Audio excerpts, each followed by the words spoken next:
Result মোহনবাগানের ফরে না গেলেও আমার কিন্তু খেলাটা ভালো লেগেছে। একটা ভালো খেলা হয়েছে, দুর্ধর্ষ ফাইট হয়েছে, 2-2 রেজাল্ট হয়েছে। হ্যাঁ দেখুন, যদি সত্যি কথা বলতে হয় তাহলে মুম্বাই কিন্তু বেশি ভালো খেলেছে, মানে গোল করার দিক দিয়ে। কারণ 3টে গোল মুম্বাইয়েরই ছিল। তিরি 2টো গোল করেছে, একটা নিজের দিকে একটা আমাদের দিকে, আর আমরা একটাই গোল করেছিলাম, সেটাও আমাদের ডিফেন্ডার গোল করেছে অ্যালবার্টো রড্রিগেজ। তো এটা তো কিছুটা হলেও ব্যর্থতা বলা চলে যে আমাদের স্ট্রাইকাররা বা অ্যাটাকাররা গোল করতে পারেনি।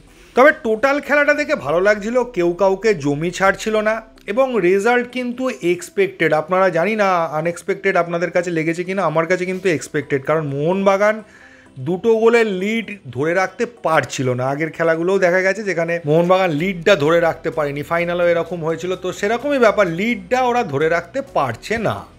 ডিফেন্ডারদের আজকে আমরা খুব একটা দোষ দেবো না, অ্যালবার্টো তো যথেষ্ট ভালো খেলেছে, দিব্যেন্দু অসাধারণ। দিব্যেন্দু থাকাকালীন একবারও মনে হয়নি যে মোহনবাগানের ডিফেন্স নিয়ে কিছু প্রবলেম হচ্ছে। প্রবলেমটা হচ্ছে কি, বাকি প্লেয়াররা যে ডিফেন্সিভ রোলটা প্লে করতে হয় 3 ব্যাক সিস্টেমে, মাঝে মধ্যেই একটু হালটা ছেড়ে দিচ্ছে, এই জায়গাটা দেখা যাচ্ছে। তাও কিন্তু বারবার থেকে আশপাশ থেকে কোচিং স্টাফরা বলে চেঁচিয়ে ব্যাপারটাকে মোটামুটি অ্যাডজাস্ট করে নিয়েছিল।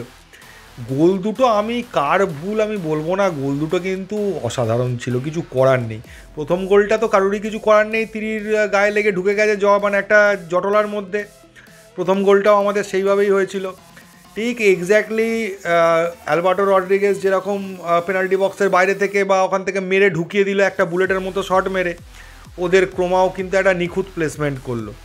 তো কিছু করার নেই, আমি এটাতে দোষ খুব একটা দেখছি না। দুজনেই এই মুম্বাই টিমের মতো যখন একটা টিমের সঙ্গে আপনি খেলছেন, তখন ওরা তো এরকমই শট মারবে একদম মাপা। তো এটা বুঝে অ্যাডজাস্ট করে খেলতে হবে, মানে ওদেরকে ওখানেও মারতে দিলে চলবে না। ওদের ডিফেন্ডারও গোল করে দিয়ে বেরিয়ে চলে যায়, আমাদেরই মতন টিম, সেম টু সেম দুটো টিম কাছাকাছি।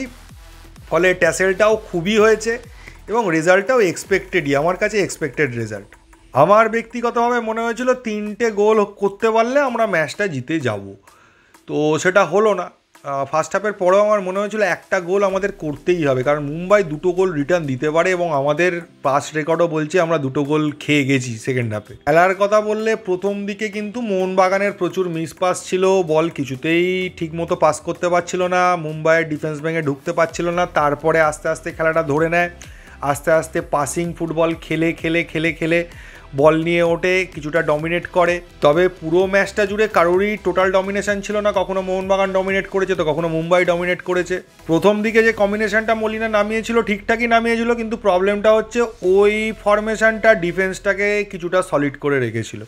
তো ওই ফরমেশনটাকে কতক্ষণ খেলবে, বলছি না 90 মিনিট এখানে খেলা যাবে না, আমি আগেও বলেছি চেঞ্জ কিছু করতে হবে। গোল তোলার চেষ্টা করার জন্য মলিনাকে চেঞ্জ করতেই হয়েছিল, যে একটু অ্যাটাকিং যাই যদি আর একটা গোল পাওয়া যায়, কিন্তু সেটা হলো না। এবং ন্যাচারালি যেটা হলো যে ফার্স্ট হাফের কম্বিনেশনটা যেহেতু একটু এদিক ওদিক হলো, তো গোল দুটো হয়ে গেল। তবে আবার বলবো যে ভুলে গোল হয়েছে ব্যাপারটা কিন্তু তা নয়, ওরা ভালো খেলে গোল দুটা তুলে নিয়েছে, এটা মানতেই হবে। দুটো বেস্ট লেভেলের টিমের খেলা হলে এইরম লেভেলেরই খেলা হয়। তো আইএসএল ওপেনার হিসেবে একটা দুর্ধর্ষ ম্যাচ, দর্শকরা যারা এসছিল বা দর্শকরা যারা টিভিতে খেলা দেখেছে তারা একদম এনজয় করেছে খেলাটা। হ্যাঁ, মোহনবাগান সমর্থক হিসেবে অবশ্যই খারাপ লাগবে যে 2 গোলে এগিয়ে গিয়ে ম্যাচটা জিততে পারলাম না, কিন্তু ওভারঅল যদি আপনি নিউট্রাল দর্শক হিসেবে একটা ম্যাচটাকে ভাবেন তাহলে দেখবেন একটা জমজমাট ম্যাচ। তবে এই ড্রয়ের ভূত মলিনার পেছন ছাড়ছে না, সেই ড্রই চলছে।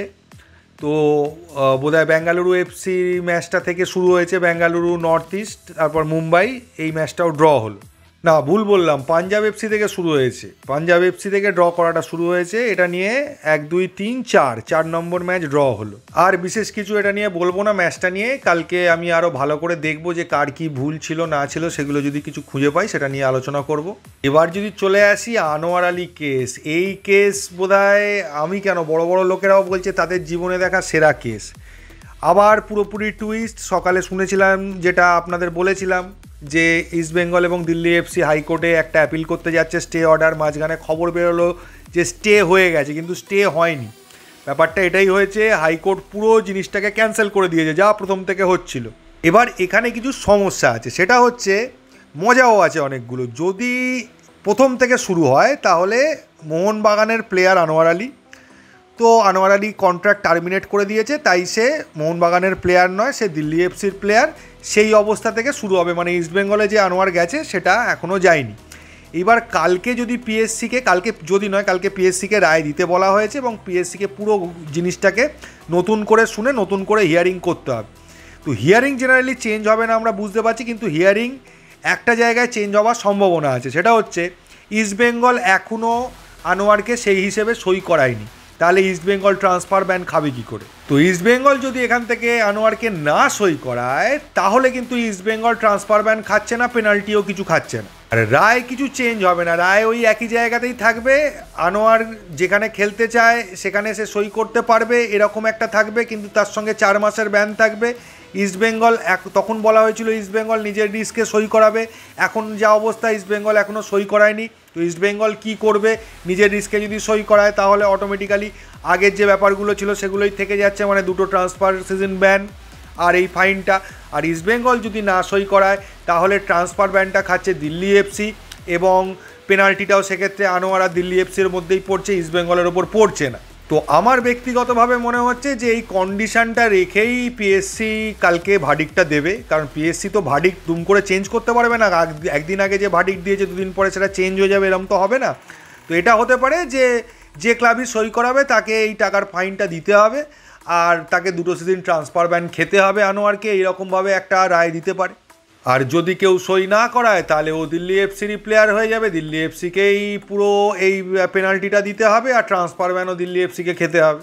তো ভীষণ জটিল, ভীষণ ভয়ঙ্কর ব্যাপার। কালকে কি হতে চলেছে এখন থেকে বলা খুব মুশকিল। পিএসসি কালকে আবার প্রথম রায় দেবে যে আনোয়ারকে নিয়ে। আনোয়ার এই মুহূর্তে যেটা দাঁড়িয়ে একদম চলে যান প্রথম দিকে, আনোয়ার চুক্তি ভেঙে বেরিয়ে গেছে, মোহনবাগানের প্লেয়ার ছিল, ইস্টবেঙ্গলের এখনও এন্ট্রি হয়নি, এই অবস্থায় দাঁড়িয়ে আছে। সেই জায়গা থেকে কি রায় দেয় পিএসসি সেটার দিকেই সকলের চোখ থাকবে। আর আবার বলবো, খেলাটা নিয়ে এতটাও ভেঙে পড়ার কিছু হয়নি যে এই ডিফেন্স দিয়ে চলবে না, এই কোচ দিয়ে চলবে না, এই জায়গায় আসার মতো কিছু হয়নি। টাফ ম্যাচ ছিল, আমরা খারাপ খেলিনি, ওরাও দুর্ধর্ষ খেলেছে, তো ম্যাচটা ড্র হয়েছে, আমরা 1 পয়েন্ট পেয়েছি, ঠিক আছে। ফার্স্ট ম্যাচ, দুটো টিমের কাছে ফার্স্ট ম্যাচ, এটা কোনো উইক টিমের সঙ্গে ড্র করলে অবশ্যই আমি সমালোচনা করতাম, কিন্তু যেহেতু মুম্বাই সিটি এফসি তাই আমি খুব বেশি সমালোচনায় গেলাম না।